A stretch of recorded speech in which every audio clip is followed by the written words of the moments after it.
가지고 하나님 나라의 고백이라고 하는 제목으로 은혜를 나누려고 합니다. 케냐 단기 선교 여행을 통해서 저희 10명의 팀들이 아마 각자 받은 은혜가 아마 크고 또 귀한 은혜를 누렸다고 생각이 됩니다. 제 개인적으로도 정말 오랜만에 교회를 떠나서 선교지에 가서 또 다른 환경에서 신앙생활을 하고 있는 그런 분들을 보면서 그분들을 통해서 은혜도 받고 또 저의 모든 어떤 생활과 사역과 목회를 되돌아보면서 또 하나님이 주시는 그런 은혜를 깨닫고 돌아왔습니다.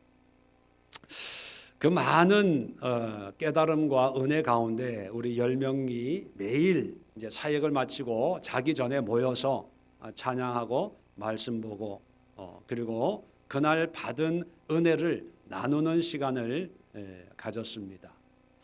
아마 다음 주일 아마 이런 은혜들을 서로 간증을 통해서 여러분과도 함께 은혜를 나눌 걸로 기대가 되는데요.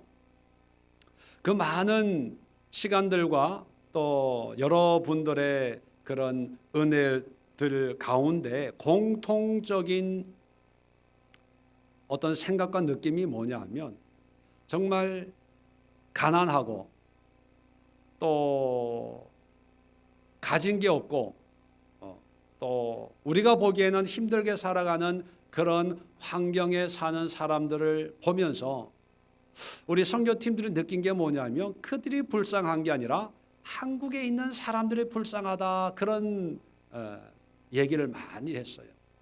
어떤 분들은요 한국이 마치 소돔과 고모라와 같다 이렇게 얘기하는 분들도 있었습니다. 그리고 오히려 그 현지에 사는 현지인들을 그리고 그 아이들이 너무 행복하고 사랑스럽고 귀한 사람들이다 이런 얘기를 많이 했습니다. 환경적으로 보면 우리와 비교가 안 돼요. 수도 뭐 이런 건 뭐 당연히 없고요.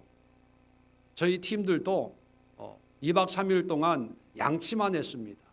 그리고 마지막 날 우리 교회는 대접이 있죠. 스테인 대접 반 되는 물을 배급을 받아가지고 그 물로 머리 비누칠 해서 감았어요. 그 물로. 되더라고요 그게. 우리는 샤워 틀어놓고 뭐 하지 않습니까? 그들이 사는 집을 가면 아마 슬라이드로 보여드리겠지만 우리는 34평 뭐 20평 50평 뭐 10평 뭐 그러잖아요. 근데 마사이 마을을 가보니까 한 평도 안 되는 그런 집에 온 식구들이 살고 거기에 부엌이 있고요. 거기에 침실이 있고요. 다 그렇게 살아요. 자, 그런 모습을 보면서 왜 우리가 더 부끄러워지고 우리가 더 불쌍해지고 우리 자신들이 더 안타까워하는 그런 느낌을 받게 됐을까요? 세상은 좋은 걸 가질 때 행복하다고 얘기합니다. TV CF 나오는 거 보세요. 최신형을 가지고 최고의 품질의 화장품을 바를 때 피부가 장난이 아니네 뭐 이러죠. 그리고 좋은 아파트에 살 때 어떤 성취감, 성공, 축복, 행복 뭐 이런 거를 이야기합니다. 그런데 하나님의 나라는 세상의 나라와 다르다고 성경은 우리에게 말씀하고 있습니다. 하나님의 나라를 산다고 하는 것은요 세상의 기준으로 사는 것이 아니라 하나님의 기준으로 사는 거예요. 하나님의 기준으로 산다는 것은 우리의 생각이 아니라 하나님의 말씀으로 사는 것을 의미하는 것입니다. 마사이 부족들에 비하면 우리는 가지고 또 누리고 있는 것이 너무너무 많습니다. 그런데도 불구하고 우리는 늘 불평하고 원망하고 안타까워하고 또 걱정하고 또 마음을 조이면서 스트레스 받으면서 삽니다. 반대로 우리보다 더 열악하고 힘들고 어려운 상황에 사는 그들은 우리보다 더 여유 있고요, 더 순수하고 더 아름다운 신앙을 가지고 살아가고 있는 모습을 보면서 어떤 환경적인 요소가 아니라 과연 하나님의 나라, 하나님을 믿는 믿음 안에서의 삶은 우리가 어떠해야 될까? 오늘 성경을 통해서 한번 살펴보려고 합니다.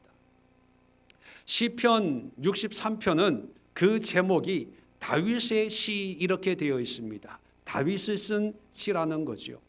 그리고 유다 광야에 있을 때에 라고 하는 제목을 달고 있습니다.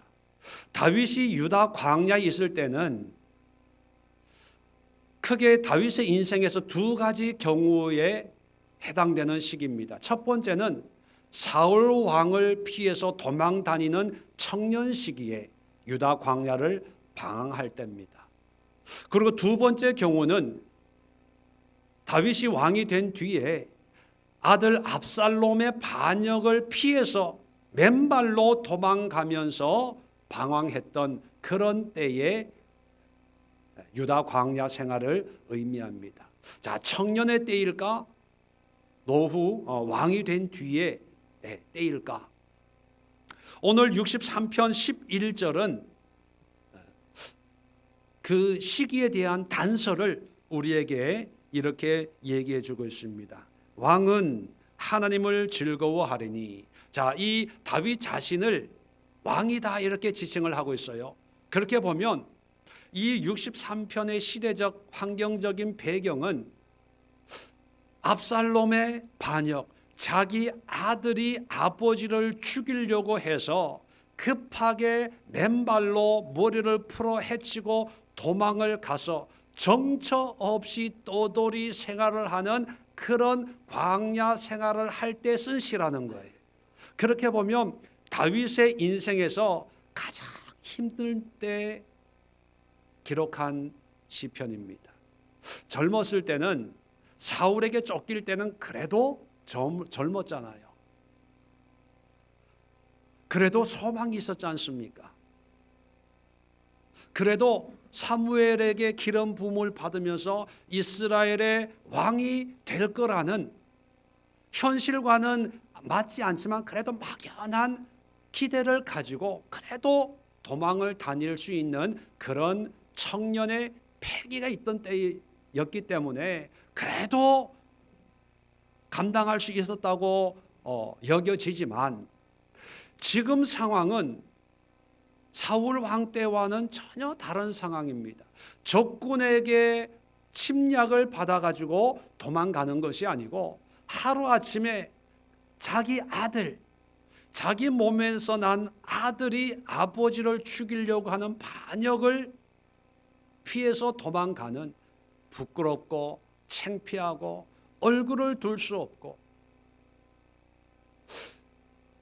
이런 것을 경험하지 못한 사람은 알 수 없는 그 아버지의 처절함, 그리고 한 나라의 왕이 정처 없이 유다의 광야를 떠돌이 생활을 해야 된다는 그 비참함이 묻어있는 그런 상황에 기록이 되어 있습니다. 자, 이런 상황을 보면서 우리는 많은 것을 누리고 있는 그런 환경이라고 하지만 저마다 광야와 같은 척박하고 가진 것보다는 없는 것이 많고 한 치 앞도 내다볼 수 없는 그런 인생의 광야를 살고 있다고 여겨집니다. 특별히 오늘날과 같은 혼란과 또 문제와 위기와 또 어려움이 도처에 도사리고 있는 이런 시대를 살아가는 이 자체가 바로 광야와 같은 그런 상황이 아닐까 그렇게 생각이 되어지죠. 자, 이런 상황을 살아가는 하나님의 나라의 백성들이 이 인생을 살면서 어떤 고백, 어떤 신앙, 어떤 믿음을 가지고 살아가야 할까? 다윗은 우리에게 5가지를 말해주고 있습니다.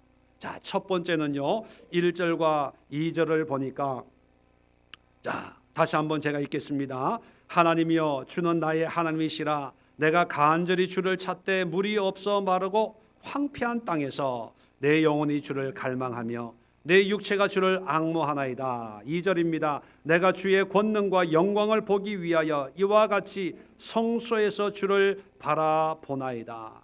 자, 광야를 이제 방황합니다. 자, 그럴 때 다윗은 고백하는 게 있습니다. 1절과 2절 반복해서 내 영혼이 주를 갈망하며 내 육체가 주를 앙모하나이다. 2절에 주를 바라보았나이다. 여러분, 광야에서 우리 하나님의 백성들이 고백해야 될 것은 뭐냐면 하나님을 갈망합니다. 하나님을 앙망합니다. 주님만을 바라봅니다. 하나님만 바라보는 이것이 우리의 고백이 되어야 됩니다. 왜 광야에서 하나님만 바라봐야 될까요? 하나님만 갈망해야 될까요? 하나님만 앙망해야 될까요? 광야에는 여러 가지 필요한 것들이 많지 않습니까? 어떻게 보면 가진 것보다 없는 게 더 많아요. 자, 그 얘기는 뭐냐 하면 광야의 삶은요, 자칫 잘못하면 우리의 눈과 귀와 마음이 없는 것들에 의해서 빼앗길 수가 있다는 거예요. 다시 말씀드리면 광야 생활은요, 없는 것 때문에 원망과 불평과 짜증과 또 없는 것을 가지기 위해서 수고하고 노력하기 쉬운 그런 환경이라는 것입니다. 그렇기 때문에 광야 생활은요, 뭔가 하나를 굳게 붙들지 않으면 우리의 이 오감과 우리의 감각과 우리의 생각은 끊임없이 공격을 받습니다. 너 먹을 물이 없잖아, 물 찾아야지. 너 먹을 음식이 없잖아, 먹을 걸 찾아야지. 너 입을 옷이 없잖아, 옷을 찾아야지. 쉴 곳이 없잖아, 쉴 곳을 찾아야지. 양들이 배고프잖아, 꼴을 찾아야지. 끊임없이 우리의 눈과 귀와 우리의 관심을 갈래 찢어 놓는 것이 이 광야 생활입니다. 그렇기 때문에 이 광야에서는 우리의 마음을 하나로 집중하지 않으면 안 됩니다. 다윗에게 광야는 부끄러움과 수치와 분노와 인간이 가질 수 있는 모든 감정이 산재해 있는 그런 상황이죠. 그럴 때 모든 감정을 내려놓습니다. 미움도 내려놓습니다. 분노도 내려놓습니다. 인간적인 어떤 연민도 다 내려놓고 하나님만을 갈망합니다. 하나님만을 앙모합니다. 하나님을 바라봅니다. 이 모든 것이요, 한마디로 요약을 하면 하나님께만 집중합니다. 이번 선교 여행을 하면서 교회 우리가 묵었던 그 선교 센터만 벗어나면요, 척박한 그런 광야입니다.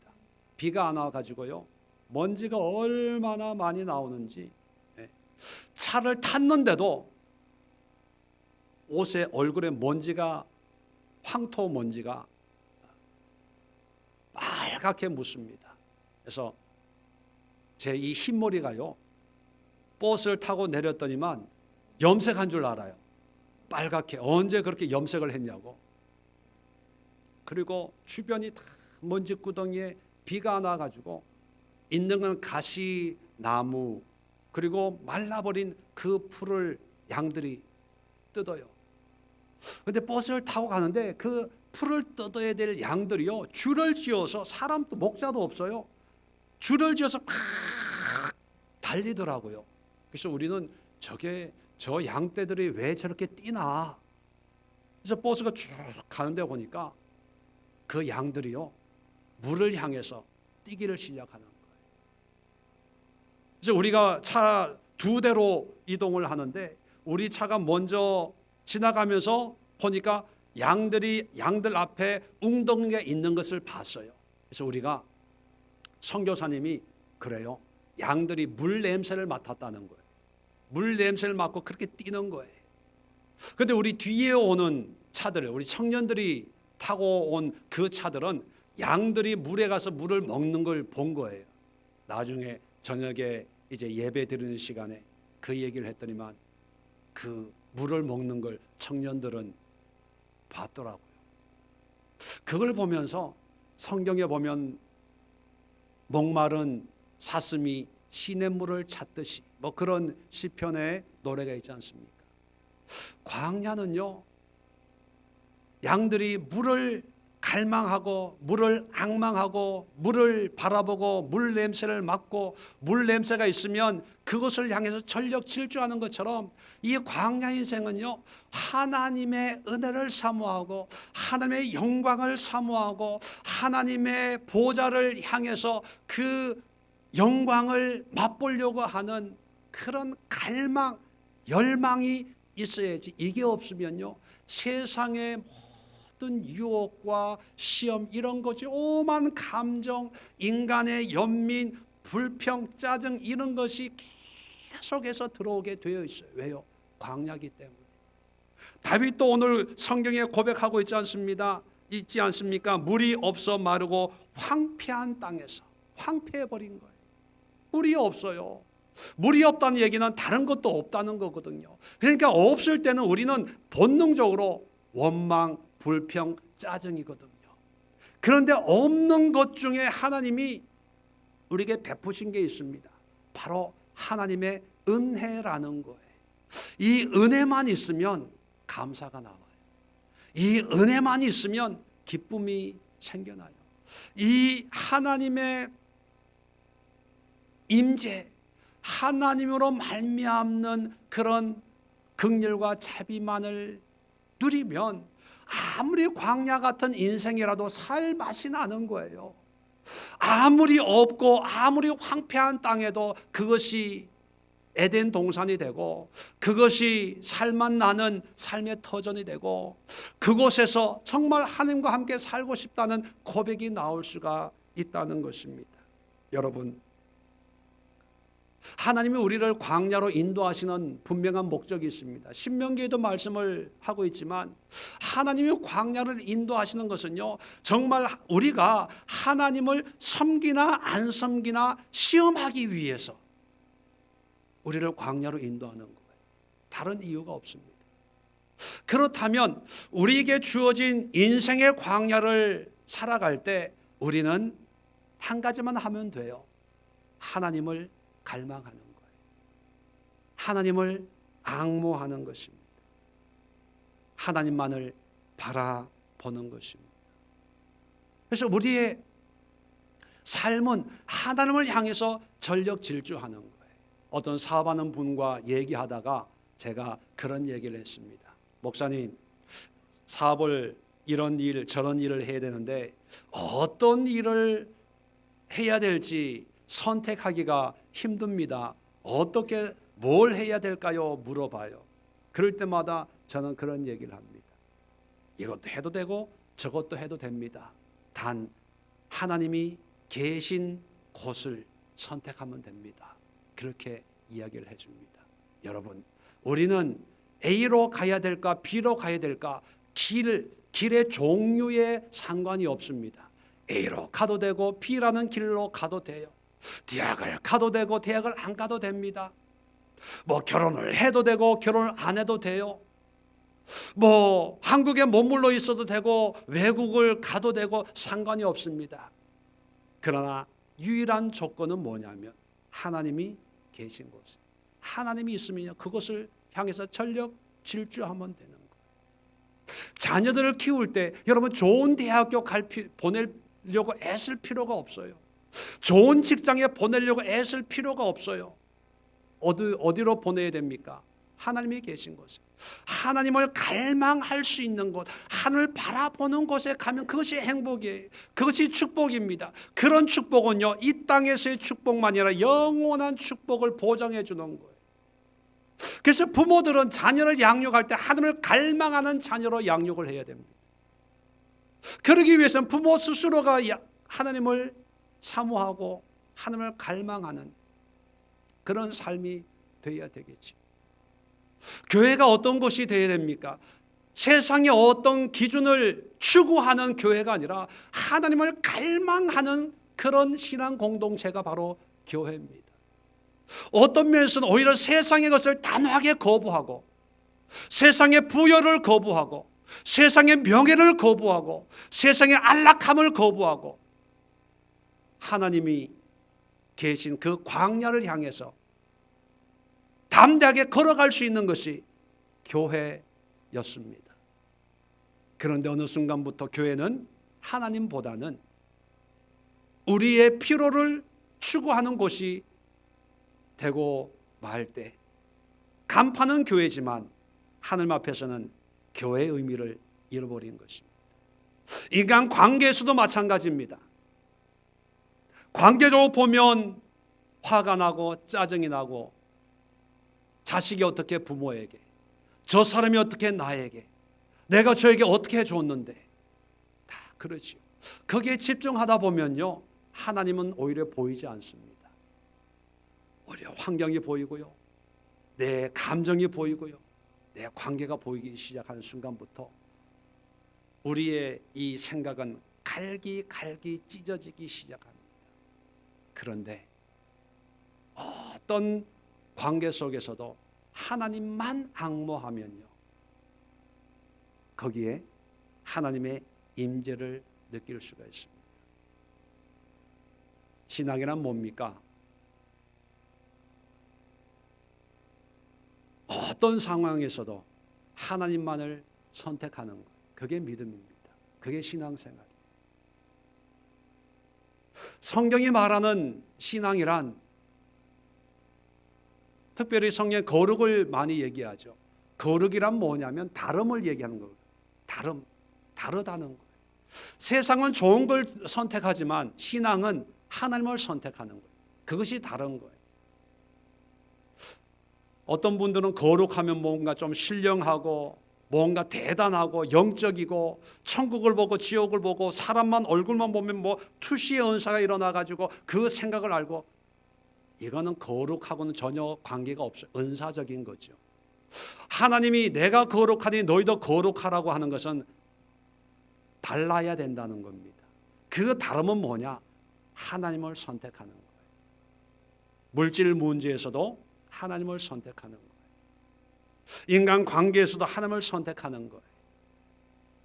삶 속에서도 하나님을 선택하는 겁니다.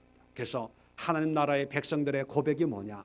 하나님, 어떤 상황 속에서도 나는 하나님을 선택합니다. 하나님께 집중합니다. 하나님만을 앙망합니다. 하나님을 갈망합니다. 하나님만 바라보나이다. 이 고백이 우리 성도님들의 고백이 될 수 있기를 바랍니다. 자, 두 번째, 또 다윗이 이런 고백을 합니다. 3절부터 5절까지 보면 끝부분에 주를 찬양할 것이라. 4절에 나의 평생의 주를 송축하며 주의 이름으로 말미암아 나의 손을 들리라. 5절에도 주를 찬송하되. 계속 반복되는 단어가 뭡니까? 찬양한다는 거예요. 찬양한다는 거예요. 광야에서 과연 찬양이 나올까요? 여러분, 광야의 인생에서 찬양이 나옵니까? 뭐 어거지로 하면 찬양이 나올 수 있겠죠. 그런데 다윗의 고백을 보면 어거지 고백이 아니라 3절에 주의 인자하심이 생명보다 나음으로, 주님의 인자, 하나님의 사랑이 생명, 내가 죽고 사는 것보다 더 낫다는 거예요. 내가 왕으로 있냐 도망자가 되자보다 하나님의 사랑이 더 좋다는 거예요. 여러분, 이런 고백을 할 수 있을까요? 여러분 자신 있습니까? 저는 자신이 없어요. 5절에도 보면 골수와 기름진 것을 먹음과 같이 나의 영혼이 만족할 것이라. 아니 지금 도망가고 있는데 맨발로 그것도 아들에게 쫓겨가는데 골수 기름진 음식 왕의 산의 진미를 먹는 것처럼 내 영혼이 만족하대요. 아니 광야에서 이런 고백이 쉽게 나옵니까? 여러분 보통 찬양은 어떤 때 찬양이 나옵니까? 기분 좋을 때, 예기치 않은 것이 나에게 주어졌을 때, 또 내가 기대했던 것보다 더 많은 것을 얻었을 때 찬양이 나오잖아요. 로또 대 보세요. 찬양하지 말라 그래도 절로 나올 거예요. 자식들이 남편이요 뭐 선물 뭐 보따리 쌓아가지고 와 보세요. 찬양이 하나님 감사합니다 저절로 나올 거예요. 그런데 어느 날 하루아침에 망해버렸어요. 어느 날 병원에 갔더니만 암이래요. 찬양이 나와요? 안 나와요. 근데 성경을 보면 자꾸 찬양하래요. 그죠? 감사하래요. 감사가 안 나와요. 근데 여러분 찬양할 수 있는 비결이 있습니다. 다윗이 우리와 다른 신앙을 가지고 있어서 이런 찬양을 하는 것도 아니고, 바울과 실라가 매를 맞고 감옥에 갇혔는데도 찬양을 했을 때 옥토가 흔들리는 그런 기적을 경험한 것이 바울과 실라가 우리와 다른 어떤 영적인 신앙을 가지고 있어서 그런 역사가 일어나는 게 아니라 똑같은 성정을 가지고 있는 그런 우리와 같은 사람들입니다. 그렇다면 우리도 그런 기적을 경험할 수가 있다는 거예요. 그런 은혜를 누릴 수가 있다는 겁니다. 어떻게 가능할까요? 여러분 이번에 광야를 가보니까 광야가 너무 아름다워요. 아침이면 아침대로 아름답고요, 밤이면 밤대로 아름답고요, 하늘에 막 은하수가요. 여러분에 보여주려고 사진을 찍었는데 이 사진으로 담을 수가 안 찍혀. 이 은하수가 이게 흘러요. 지구가 이게 이게 움직이니까 흐르고요. 새벽에 동이 탁 터 오르는데요. 그걸 어떻게 사진을 찍었는데 사진으로 담을 수 없는, 그런데 그게 광야예요. 우리는 광야가 어렵다, 물이 없어 마르고 황폐한 땅이라고 하는데, 그런데 그곳에 가면 아름다움이 있어요. 여러분 사막이 물이 없고 황폐한 땅 아닙니까? 근데 사막 아름다울까요? 미울까요? 가봤어요? 안 가봤지만 사막은 어떨까요? 그 자체는 아름다워요. 근데 왜 우리는 사막 같은 인생은 왜 고난이라고 그러고 저주라고 그러고 망했다고 생각할까요? 그 환경에 내가 개입이 되기 때문에. 여러분 광야는 아름다운데 내가 거기에 있다고 생각하니까 광야는 물도 없고 먹을 것도 없고 잠자리도 없고 뭐도 없고 그렇게 얘기하는 거예요. 자, 그래서 여러분 광야에서 찬양할 수 있는 방법은, 내가 광야에 있다면 나를 내려놓으세요. 내 생각을 내려놓고 내 피로를 내려놓고 내 욕구를 내려놓고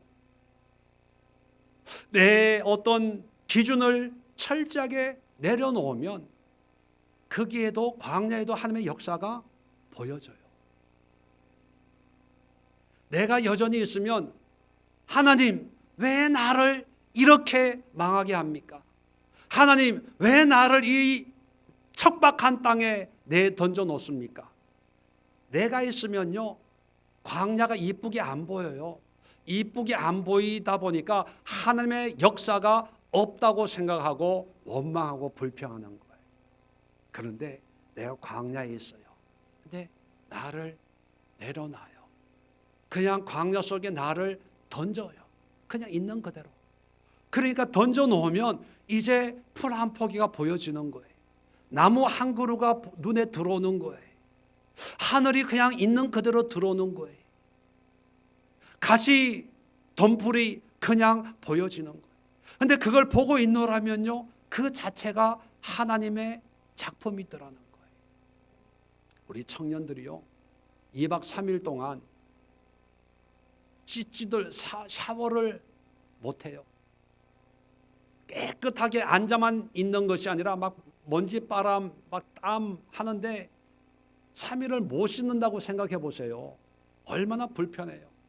그런데 한 사람도 불평하는 사람이 없어요. 그리고 센터에 와가지고 하나같이 또 가고 싶대. 거기가 제일 행복했대. 왜 그럴까요? 거기 물도 없어요. 물 페트병 자기 이름 써가지고 그거 잊어버리면 물 먹지도 못해요. 페트병에 이름 써가지고 그거 먹고 모자라면 식수통에서 따라 먹고, 그리고 설거지 하는 거 이런 건 빗물로 하는 거, 빗물. 비가 안 와가지고 그 빗물을 또 따로 이렇게 지하수 이런 걸 정화 안 된 거, 그게 뭐 중금속이 있는지 없는지 모르겠어요. 그걸 끓여서 그냥 먹고요. 그것도 아끼는 거예요. 세수도 못하고 양치만 하고, 나중에 물이 조금 남아가지고 대접 그거 하나 가지고요 머리를 감았다니까요. 얼마나 불편해요. 얼마나 힘들어요. 그런데도 자기 모든 욕심 이런 걸 다 내려놓고 그냥 그 상황, 그 환경을 그냥 인정하고 받아들이니까 분명히 불평이 나와야 될 텐데도 찬양이 나와요. 우리가 그걸 경험했잖아요. 감사가 나와요. 오히려 그 광야를 즐기는 거예요. 화장실 없어요. 있는데 못 써요. 못 써. 그냥 밤에 어두컴컴한 데 가가지고 그냥 아무 데나 그냥. 그래서 아침에 일어나면 조심해야 됩니다. 잘못하면 지뢰를 밟아요. 그래도 감사한 건요, 하얀 종이가 있으면 간밤에 새벽에, 농담으로 제가 우리 팀들한테 그랬어요. 한국에는 눈발이 날리는데 이 마사이에는 흰 휴지가 날리는구나. 참 불편해요. 그런데도요 또 가고 싶어요. 왜요? 나를 내려놓으니까. 똑같은 상황인데 내 욕심을 내려놓고 내 상을 내려놓으니까 그 광야에 없을 것 같은데도 보니까 하나님의 오묘한 역사가 있어요. 아름다움이 있어요. 하나님의 섭리가 있어요. 하나님이 여기도 역사하시는구나. 사막에 아무것도 없을 것 같잖아요. 그런데 거기에 들어가서 내 자신을 던질 때 거기에 생물이 있는 게 들어오는 거예요.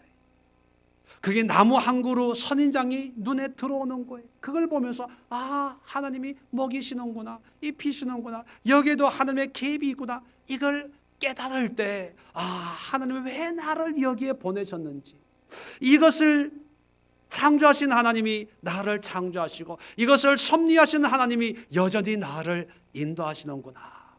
그럴 때 감사와 찬양과 영광과 기쁨이 우리 심령 깊숙한 곳에서 터져 올라오는 거예요. 그렇다면 여러분, 광야가 저 아프리카 그리고 사막이 사하라 사막만 있는 것이 아니라 우리 이 김포, 이 서울, 대한민국 이 삶 속에 광야가 있지 않습니까? 아마 여러분들 어떤 분들은 지금 광야의 한가운데에서 원망하고 불평하고 두려워하고 염려하고 있는 분도 없지 않아 있을 거예요. 자, 그럴 때 여러분, 감사와 나오고 찬양이 나오기 위해서는 그 원망 불평 없는 거에 매여 있는 생각, 내가 이렇게 추하고 이렇게 망하고 이렇게 끼어졌다는 그 아픔과 상처의 생각을 다 내어놓고요, 그냥 거기에 몸을 던지십시오. 그리고 그 환경 속에서도 여전히 하나님은 아름답게 하나님의 손길로 인도하고 개입하고 간섭하고 있음을 믿으십시오. 그러면 감사가 나와요. 아, 내가 광야에 있다고 느끼는 걸 보니까 난 안 죽었구나. 살려주신 하나님 감사합니다. 이런 상황 속에서도 하나님을 생각할 수 있는 믿음을 주셔서 감사합니다. 또 살아갈 희망과 용기를 주시고, 그래도 가족을 주시고, 일터를 주시고, 교회를 주시고, 기도의 동력자를 주신 하나님 감사합니다. 세상 사람들은 마시고 즐기고 흥청망청하는 그런 길로 가지만 그래도 나를 믿음을 주셔서 예배하게 하고 주님을 의지하게 하시니 감사합니다.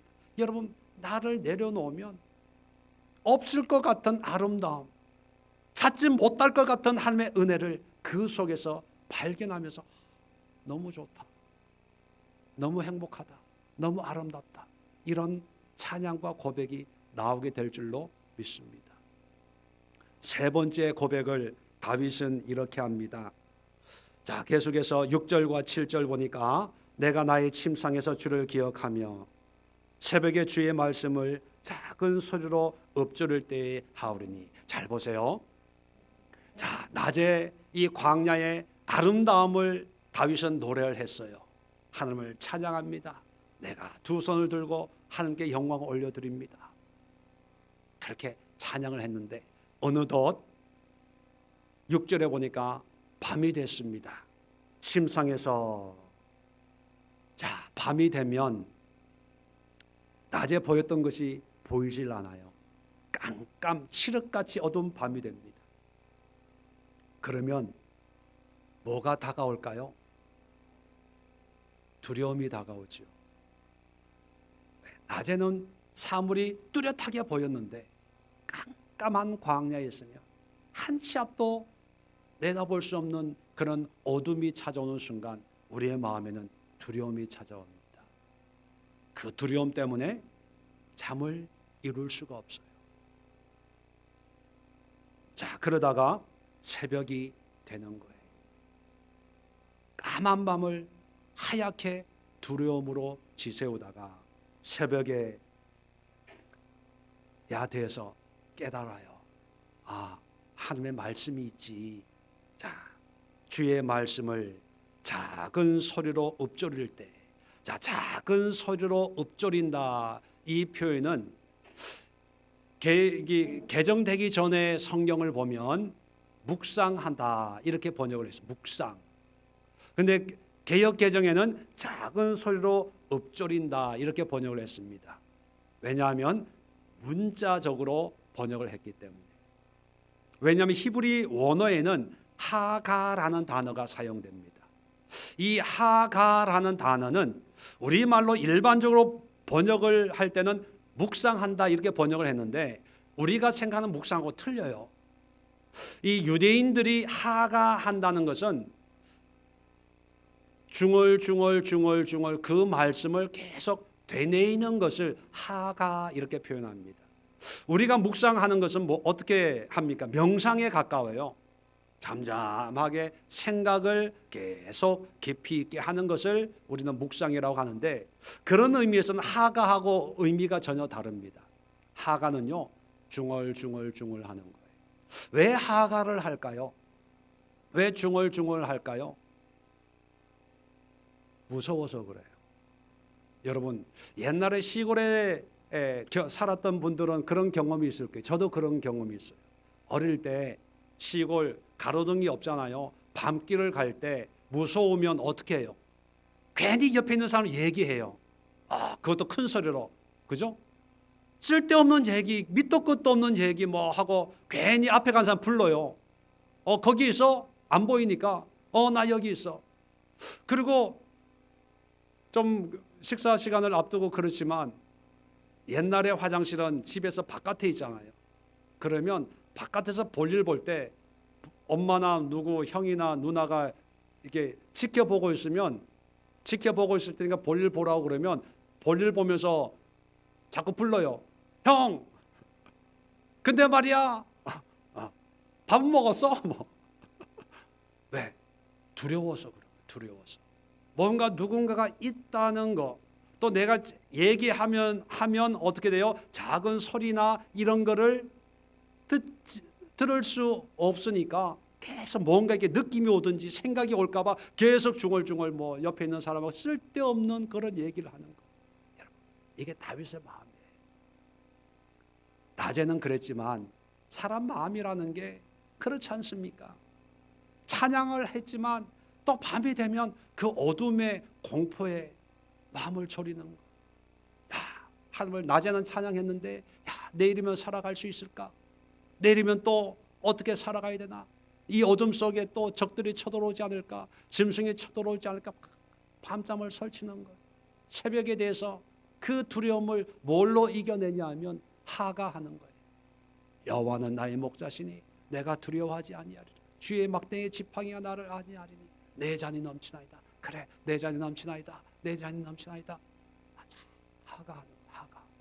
여러분, 광야의 인생의 광야에서 하나님 나라의 백성의 고백은 뭐냐면 두려움 속에, 염려 속에, 근심 속에 하나님의 말씀을 읊조리는 거예요. 말씀이 이해가 되어서, 말씀이 은혜가 철철 넘쳐서 그 말씀을 묵상하는 게 아니라요, 그 말씀이 들어오는 순간만큼은 세상의 염려 근심으로부터 벗어날 수 있으니까 그 말씀을 듣는 거예요. 말씀을 묵상하는 거예요. 말씀을 읽는 거예요. 여러분, 예배 이 시간이 너무 은혜가 넘쳐서 오는 분들은 그렇게 많지 않을 거예요. 물론 우리 교인들은 예외지만 이 시간만큼은 적어도 죄는 안 짓지 않습니까? 세상에서 하나님의 자녀의 삶으로 이 시간만큼은 구별되어 있지 않아요. 하가하는 거예요. 하가. 그런데 놀라운 것은요, 하가하다 보면, 자 7절입니다. 중얼중얼 하다 보니까 어느 한순간에 주는 나의 도움이 되셨습니다. 내가 주의 날개 그늘에서 즐겁게 부르리이다. 자, 즐겁게 부른다는 건데, 이 부른다는 것은 노래한다는 게 아니에요. 원어를 보면 라난이라는 말, 라난. 이건 뭐냐면 기뻐 소리치는 거예요. 기뻐서 외치는 거예요. 뭐냐 하면, 여러분 한번 머리로 한번 그려보세요. 이 다윗의 심령을 두려워가지고 잠은 안 와요. 잠은 안 오는데 안 되겠다 싶어가지고 성경책을 꺼내가지고 성경책을 작은 소리로 읽어가기 시작하는 거예요. 읽고 가기 시작하다가 어느 한순간에 말씀이 딱 내 마음에 와서 부딪히는 거예요. 아, 내가 지금 광야에 있지만 그러나 하나님의 넓은 날개로 나를 보호하고 있구나. 이걸 깨닫는 순간 할렐루야! 감사합니다 하나님. 이게 라난이 라난. 처음에는 두려워서 종알종알 속닥 하다가 그 말씀 어떤 한 단어, 한 문장, 한 구절이 내 마음에 딱 오면서 하나님이 나의 도움이시네. 하나님의 날개로 나를 품으시네. 하나님이 머리털 하나 상치 않도록 나를 인도하시네. 내가 이걸 왜 몰랐지? 할렐루야 감사합니다 하나님. 이제 됐어요. 할렐루야 감사합니다. 소리치는 거예요. 선포하는 거예요. 하나님 아버지, 내가 여기 있습니다. 할렐루야 감사합니다. 주님은 나의 산성이십니다. 요새십니다. 나의 바위십니다. 나 이제 두려워하지 않을래요. 나는 염려하지 않을래요. 이게 라난이에요. 여러분, 광야는 두려움이 곳곳에 있어요. 인생이는 뭡니까? 두려움이 쥐레처럼 있잖아요. 잘못 밟으면 터지는 거예요. 그죠? 자, 그럴 때 우리는 기도가 하나님 이 문제를 없애주세요, 그런 기도 하지 마세요. 절대로 응답이 안 되니까. 어떤 분은 그런 생각을 가지고 있습니다. 예수님 믿으면 평탄하게 하나님 인도해 주신다고 생각해요. 문제가 없는 삶으로 축복한다고 생각합니다. 여러분, 그런 하나님 아니에요. 또 그렇게 살기 위해서 우리가 믿음을 가지는 게 아니고요. 하나님이 우리에게 믿음을 주신 이유는, 그리고 믿음의 삶이란 뭐냐? 문제 없는 인생을 살기 위함이 아니라 문제 있는 인생을 문제를 뛰어넘기 위해서, 문제를 극복하기 위해서 하나님 우리에게 믿음을 주시는 거예요. 이렇게 믿음으로 사는 삶이란 어떤 경우에 문제가 더 많을 수 있다는 거예요. 자, 문제가 있는 그 삶을 우리가 살아갈 때 항상 은혜 충만하면 괜찮지만 다윗처럼 두려움이 찾아올 때가 있습니다. 인생의 밤이 사물이 안 보여요. 방향 감각이 없어질 때가 있어요. 어디로 가야 될지, 무엇을 해야 될지 모를 때가 있습니다. 그럴 때 믿는 자에게는요, 뭐가 있습니까? 말씀이 있고, 말씀을 묵상하는 거예요. 시편 1편 1절과 2절에 복 있는 사람은, 어떤 사람이 복이 있습니까? 여호와의 율법을 즐거워하여 그 율법을 주야로 묵상 하가하는 사람. 왜 하가해야 됩니까? 하가하다 보면 어떤 말씀이 내 마음을 치거든요. 그 치면 그 말씀이 라난이 돼요. 기뻐 소리치게 되는 거예요. 선포하게 되는 거예요. 깨닫게 되는 거예요. 하나님의 은혜가 나를 날개처럼 품게 하는 그런 능력이 바로 말씀에 있기 때문입니다. 그래서 광야를 지나는 사람은요, 나침판이 북쪽을 가리키듯이 하나님의 말씀을 붙들고 살아야 돼요. 이 말씀이 하나님을 가리키고 하나님을 가리키는 삶을 살아갈 때 이 광야에서 벗어날 수가 있기 때문입니다. 그래서 여러분, 말씀을 묵상하십시오. 말씀을 들으십시오. 말씀을 읽으십시오. 말씀을 가까이 하십시오. 그 말씀이 여러분들에게 힘이 되고 능력이 되고 치료하고 보호하고 인도하시는 하나님의 축복으로 바뀌어질 것입니다. 네 번째는요, 계속해서 성경을 보니까 8절 9절에 보니까 나의 영혼이 주를 가까이 따르리니 주의 오른손이 나를 붙드시거니와 나의 영혼을 찾아 멸하는 그들은 땅 깊은 곳에 들어가며. 자, 8절에 보니까 나의 영혼이 주를 가까이 따르니, 따른다. 이제 하나님을 바라보고 하나님을 찬양하고 하나님의 말씀을 묵상하고 이제는 방황하지 않고 하나님을 따르겠다, 그런 고백을 하고 있습니다. 자, 그런데 이 따른다는 이 의미, 한국 이 번역을 보면 하나님을 뒤를 졸졸졸졸 쫓아가는 의미처럼 느껴지는데, 이 따른다는 히브리 말 원어를 보면 다바크라는 단어예요. 다바크. 이 다바크는 따른다는 의미가 아니고요, 연합한다, 합친다, 그런 의미예요. 이 두 개가 따로 있다가 다바크는 두 개가 가까이 와가지고 철커덕 합치는 거예요. 달라붙다, 이런 의미를 가지고 있습니다. 성경에 이 다바크가 제일 먼저 쓰여진 그 용례를 보면 창세기 2장 24절에 이런 말씀이 있습니다. 이러므로 남자가 부모를 떠나 그의 아내와 합하여 둘이 한 몸을 이룰지로다. 합하여, 이게 다바크예요. 남자와 여자가 다바크하는 거예요. 한 몸을 이루는 거예요. 연합하는 거죠. 부부가 되는 걸 얘기합니다. 뗄래야 뗄 수 없는, 이게 다바크예요. 그렇다면 하나님과 주님을 다바크하겠다는 얘기는 뭐예요? 하나님과 착 달라붙어 있겠다, 그런 의미예요. 자, 이것을 우리 입장에서는요, 헌신이라고 얘기합니다. 내가 헌신은요, 헌신은 내 의지로, 내 힘으로, 내 생각과 마음을 들여서 내가 자발적으로 결정하는 것, 내 삶을 드리는 것을 헌신이다, 그렇게 얘기합니다. 자, 잘 보세요. 하나님이 다윗에게 은혜를 주셨어요. 하나님이 말씀을 주셨어요. 그 말씀으로 하나님의 보호하심을 깨닫게 해주셨어요. 그렇다면 이제 공은 하나님에게서 다윗으로 넘어왔습니다. 다윗이 뭘 해야 됩니까? 따라야 돼요. 다바크 해야 됩니다. 다른 말로 표현하면 하나님께 자기의 시간과 마음과 생각과 물질을 헌신 드려야 된다는 거예요. 어떤 분들은 자기의 믿음 생활을 하나님이 믿음을 주시면, 은혜 주시면 이런 생각을 가지고 있습니다. 여러분, 하나님이 이미 은혜 주셨고 믿음을 주셨어요. 하나님이 원하시는 것은 믿음에 대한 반응을 원하시는 거예요. 그 반응은 뭐냐? 다바크예요.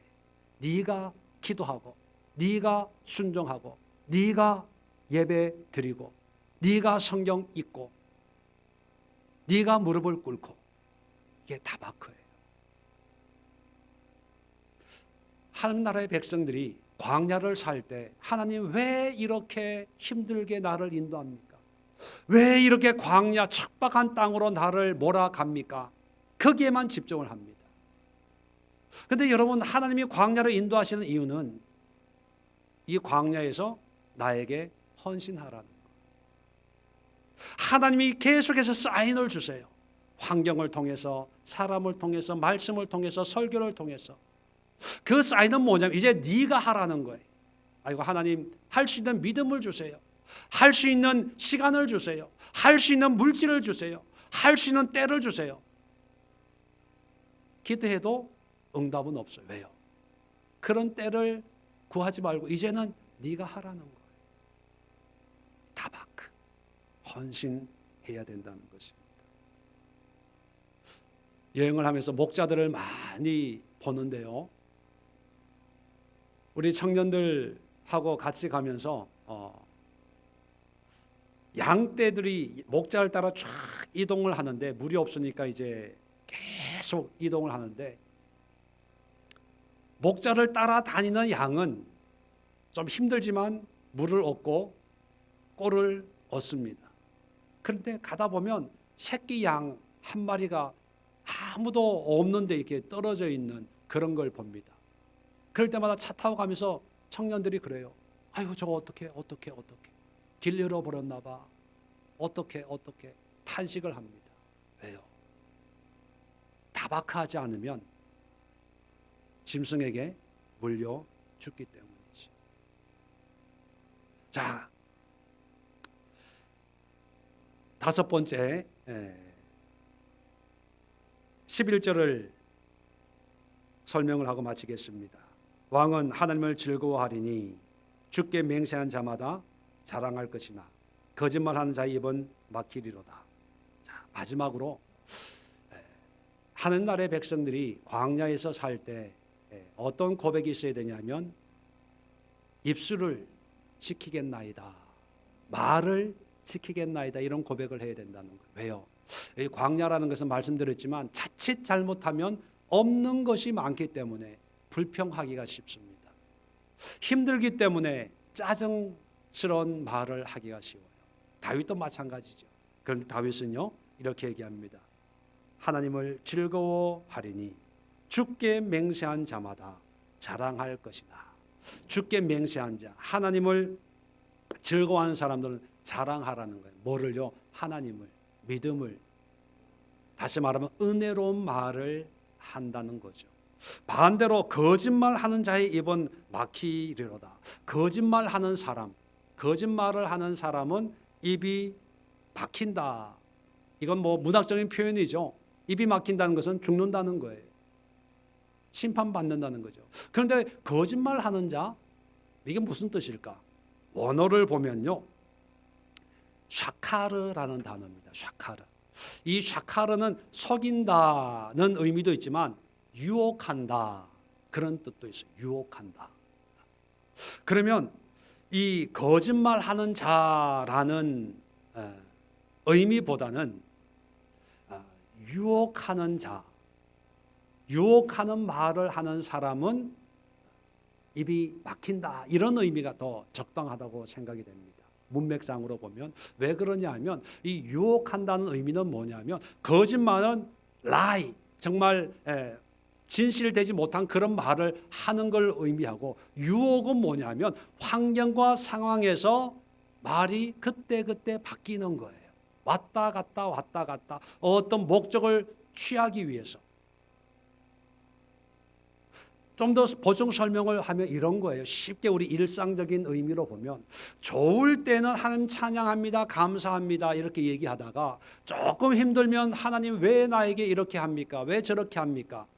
상황에 따라서 왔다 갔다 할 때 이것을 샤카르 이렇게 얘기하는 거예요. 거짓말하고는 의미가 좀 달라요. 광야에 있을 때는 불평하다가 조금 오아시스를 만나면 할렐루야 감사합니다. 그리고 이제 물은 해결됐으니 그 다음에는 먹을 게 없어서 하나님 왜 나에게 먹을 걸 안 줍니까? 그랬다가 또 먹을 걸 생기면 할렐루야 감사합니다. 감사 헌금하고 조금 문제가 있으면 또 원망 불평하고 이게 샤카르 거짓말하는 사람. 다시 말하면 진실되지 못하다는 거. 반대로 하나님을 즐거워하고 주께 맹세라는 것은 변치 않는다는 거죠. 변치 않는 사람은 자랑해요. 하나님을 자랑하는데 왔다 갔다 하는 사람들은 하나님이 그 입을 막으신다는 것입니다. 여러분, 오늘날 많은 사람들이 하나님을 이야기하지만 거기에 자기의 이기적인 생각이 들어가 있어요. 그리고 그 이기적인 생각에 의해서 자기가 좋으면 좋고 자기가 싫으면 다 싫은 거예요. 이건 샤카르예요. 맹세라는 건 뭡니까? 하나님을 즐거워한다는 것은 말씀드린 것처럼 상과 상관없이 하나님만 보는 거예요. 하나님만 의지하는 거예요. 하나님께만 찬양하는 거예요. 하나님만 자랑하는 거예요. 이게 광야의 삶이에요. 그런데 똑같은 광야인데 하나님과 관계없는 삶은요, 오후 시간 또 요한복음을 공부하는데 오후 시간 또 오늘 이 말씀과 준비하다 보니까 일맥상통하는 게 있어요. 하나님과 관계없는 삶은요, 하나님을 얘기하는 게 아니라 환경을 얘기해요. 왜 저 사람은 왜 저래? 왜 나는 왜 이게 안 돼? 우리 집은, 우리 직장은, 우리 일터는, 우리 교회는 나는 왜? 그러다 조금 뭐 좋은 일이 생기면 할렐루야 감사합니다. 하나님의 은혜가 이렇고 말씀이 이렇고 성령이 이렇고 기도했더니 이렇고. 이게 샤카르 거짓말하는 자의 모습. 그런 자들은 하나님이 그 입을 막으신답니다. 말씀을 마치겠습니다. 우리는 환경이나 형편이 어떠하든지 간에 다 광야를 사는 사람들이라고 저는 생각을 합니다. 이 광야의 삶에 분명한 믿음의 고백이 있습니다. 이 고백을 분명히 깨닫고 우리의 삶의 현장에서 이 고백을 선포하고 기도하고 찬양하고 묵상하면서 우리의 마음과 생각을 입술을 지키면서 나아가는 우리 예수교회의 모든 성도들 될 수 있기를 주의 이름으로 축원을 드립니다. 기도합니다. 좋으신 하나님,